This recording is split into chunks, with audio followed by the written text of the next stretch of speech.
নিজের বাবার সাথে তো কোনো সম্পর্কই নেই। তোমাদের উপর কি কোনো দায়িত্ব নেই? কেন? আমার সাথে তোমার কোনো আত্মীয়তা নেই বলে, রক্তের সম্পর্ক নেই বলে? নিজের ছেলে হলে এইভাবে দূরে সরিয়ে দিতে পারতে?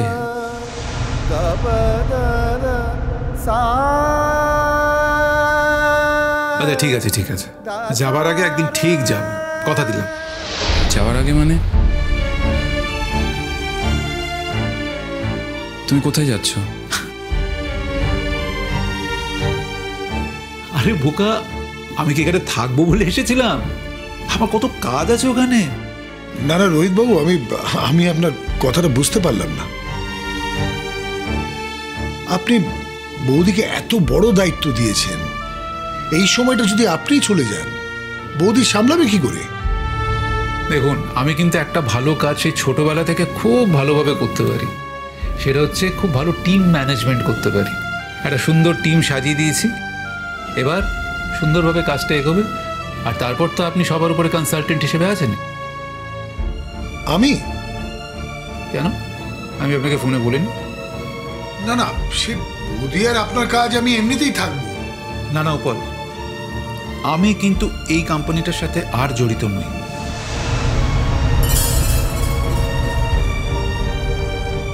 ভালো করে বুঝুন, এই কোম্পানিটা এবং শ্রীময়ী যাতে ইন্ডিপেন্ডেন্টলি কাজটা করতে পারে, তাই আমি আমার কোম্পানি থেকে এই কোম্পানিটাকে সেপারেট করে দিয়েছি। এটা কিন্তু এখন একটা স্বয়ংসম্পূর্ণ কোম্পানি, আলাদা কোম্পানি। আমি রেজলিউশনেও চেঞ্জ করে দিয়েছি। এই কোম্পানির সাথে আমার কোম্পানির কোনো সম্পর্ক নেই। এই কোম্পানি কিন্তু আমার কোম্পানি সিস্টার কনসার্ন নয়।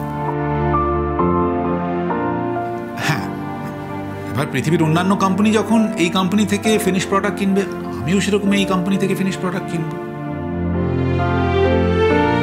কিন্তু এই কোম্পানির সাথে আমার কোনো ব্যবসায়িক সম্পর্ক নেই। এত বড় প্রতিশোধটা নিলে? প্রতিশোধই তো। সেদিনকে একদিনের জন্য কথাগুলো তোমায় বলেছি বলে এক মুহূর্তে সব ছেড়ে চলে যাচ্ছ। এই ছেলেটা পাগল আছে, কিন্তু আমি বলে দিলাম। আরে তোমার সাথে আমার প্রতিশোধের সম্পর্ক? সন্তান তুল্যদের সাথে কারো প্রতিশোধের সম্পর্ক হয়? হ্যাঁ শোনো ডিঙ্কা, আমি কিন্তু তোমার কাছে কৃতজ্ঞ। তুমি কিন্তু আমাকে চোখে আঙুল দিয়ে দেখিয়ে দিয়েছ।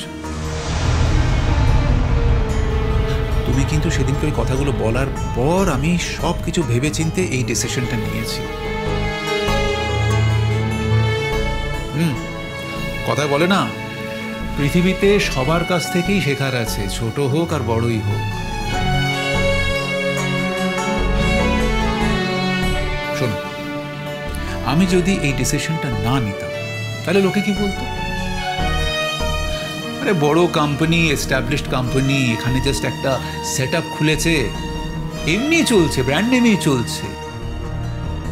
সেখানে শ্রীময়ীর কি ক্যারিশমা? শ্রীময়ী তো এমনি চেয়ার দখল করে বসে আছে, পোস্ট দখল করে বসে আছে, এসবই বলতো। কিন্তু আজ আমি চাই শ্রীময়ী একদম গ্রাউন্ড জিরো থেকে শুরু করুক, স্ক্র্যাচ থেকে শুরু করুক, স্ট্রাগলটা করুক, স্ট্রাগলটা এনজয় করুক। আরে স্ট্রাগল না করে কিছু পেলে লোকে তো বলবে নেপোটিজম। একদিক থেকে ভালো হলো, যেমন কোম্পানির ভালো হলো, তেমন শ্রীময়ীর ভালো হলো। এখন যা কিছু অ্যাচিভমেন্ট, লোকে বলবে হ্যাঁ, এটা হচ্ছে শ্রীময়ী সেনগুপ্তর অ্যাচিভমেন্ট, আর কারো না। কবে যাচ্ছ? দেখি, তবে যেতে তো হবেই। সারা জীবন তো আর এখানে থাকতে পারবো না, সেই সুবিধাটা আমার নেই। থাকলে খাবো কি? ওখানে কত কাজকর্ম পড়ে আছে। আমি জানি তোমায় কথাগুলো বলে কোনো লাভ নেই, তুমি আমায় ক্ষমা করতে পারবে না। আমি তোমার কাছে নিঃস্বার্থভাবে ক্ষমা চাইছি রোহিত আঙ্কেল, পারলে প্লিজ ক্ষমা করে দিও। আরে বাবা, ক্ষমা করার প্রশ্নই ওঠে না। তুমি কি এমন করেছো যাতে আমাকে ক্ষমা করতে হবে? তুমি তোমার মনে যেটা ছিল সেটা বলে ফেলেছো, এবং তুমি ভালো ছেলে বলে সেটা বলেছো। অনেকে আছে সেটা ভেতরে চেপে রাখতো, অ্যান্ড আই রেসপেক্ট দ্যাট। এটা তো সত্য যে তোমার মনে যেটা ছিল তুমি সবার সামনে বলে দিয়েছো। ওই মুখে হাসি মনে আগুন, আই ডোন্ট লাইক দ্যাট। ভালো করেছো বলেছো। আমি জানি আঙ্কেল, তুমি যে ধরনের মানুষ, তুমি কোনো সিদ্ধান্ত নিলে সেই সিদ্ধান্ত থেকে সরবে না, স্টিক অন করে থাকবে। তবু বিশ্বাস করি, মনে করি যদি কোনোদিন সিদ্ধান্ত থেকে সরো হয় তো আমায় ক্ষমা করে দিতে পারবে। টিঙ্কা, আমাদের রোহিত বাবু খুব সাকসেসফুল একটা বিজনেসম্যান, খুবই সাকসেসফুল। ওনার কাজ নানান দেশে ছড়িয়ে আছে। উনি একটা দায়িত্ব কাঁধে নিয়েছিলেন ঠিকই, সেই দায়িত্বটা একটা জায়গায় এসছে। আমি বলবো না যে শেষ হয়েছে দায়িত্বটা, কিন্তু রোহিতবাবু আপনার কাছে আমার একটা রিকোয়েস্ট রইল। অনেক ঘোরাঘুরি হলো তো, এই দেশ ওই দেশ অনেকটাই তো ঘুরলেন, মানে দিনের শেষে গুছিয়ে ফিরে আসার আপনার ইচ্ছে করে না? চলে আসুন না। আমার তো ফেরার নৌকো ভাসিয়ে দিয়েছে উপর, আমার শুধু যাওয়া আছে, ফেরা নেই।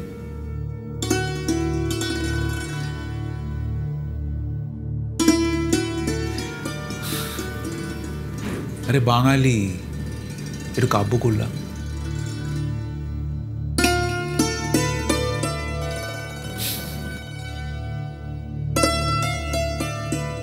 গোপালদা, রোহিতদা যখন এত বড় ভরসা আমার উপর করেছেন, সেই ভরসা আমাকে রাখতেই হবে। সারা পৃথিবী যখন আমার কাছে অন্ধকার হয়ে গিয়েছিল, তখন উনি এক টুকরো বাতি নিয়ে আমাকে জীবনের আলো দেখিয়েছেন। সেই আলো আমি কিছুতেই নিভতে দেব না। গোপালদা, ছোট বোনের মতন সারা জীবন তো তুমি আমার পাশে থেকেছ, আমাকে সব ব্যাপারে সাপোর্ট করেছ। তোমাকে কিন্তু এই কাজেও আমার সাথে থাকতে হবে। তোমরা তো জানো আমার অনেক রেস্ট্রিকশন আছে, আমি অনেক কিছু পারি না। আমি তোমাদের মতন লেখাপড়া জানি না, এই অফিসের কাজকর্ম এসব আমি কিছুই বুঝি না। তুমি আমার পাশে না থাকলে আমি সব কিছু সামলে উঠতে পারবো না গোপালদা। তোমাকে আমার পাশে থাকতেই হবে, এটা আমার দাবি। তোমাকে রাখতেই হবে এই দাবি। বৌদি, তোমার কাজ, আমি তো এমনিতেই থাকবো, এই নিয়ে আবার চিন্তা করার কিছু আছে? কিন্তু রোহিত বাবু যে প্রস্তাবটা না দিচ্ছেন, দেখুন উপল,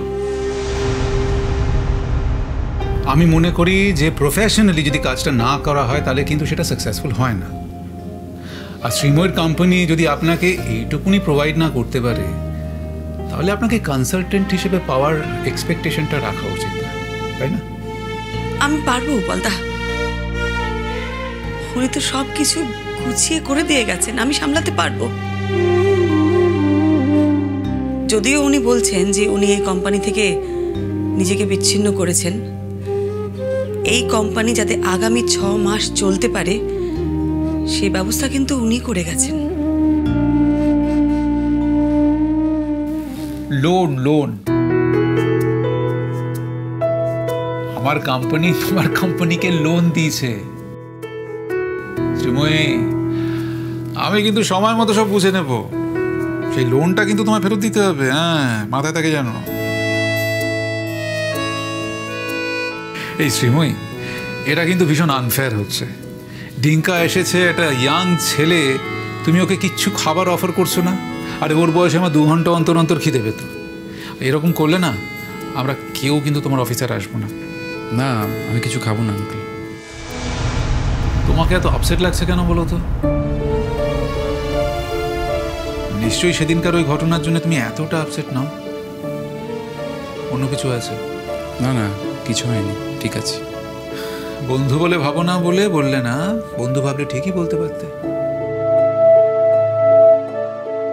না আসলে কিভাবে তোমায় বোঝাবো আমি ঠিক জানি না।